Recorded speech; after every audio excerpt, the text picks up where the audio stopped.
بسم اللہ الرحمن الرحیم۔ پارہ 13 سورہ یوسف، رکوع نمبر 8۔ مصر میں غلہ کا قحط تھا۔ حضرت یوسف علیہ السلام نے سالوں میں جو غلہ جمع کیا تھا ضرورت مندوں میں بانٹتے تھے۔ ان کے بھائی بھی غلہ لینے حاضر ہوئے تو یوسف علیہ السلام نے انہیں پہچان لیا۔ وہ نہ پہچان سکے۔ انہیں غلہ ملا تو انہوں نے اپنے بھائی کے حصے کا غلہ مانگا جو ساتھ نہ آیا تھا۔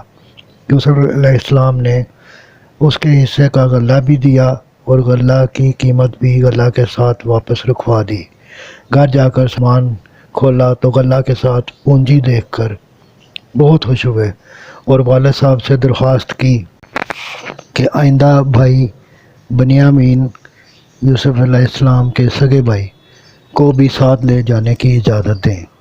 وہ دوبارہ غلہ لینے گئے تو حضرت یعقوب علیہ السلام نے کہا کہ الگ الگ دروازوں سے وہاں داخل ہونا۔ صدق اللہ العظیم۔ آپ سے گزارش ہے کہ چینل کو سبسکرائب کر دیں اور گھنٹی کے بٹن کو دبا دیں تاکہ آئندہ آنے والی ہر نئی ویڈیو آپ تک پہنچتی رہے۔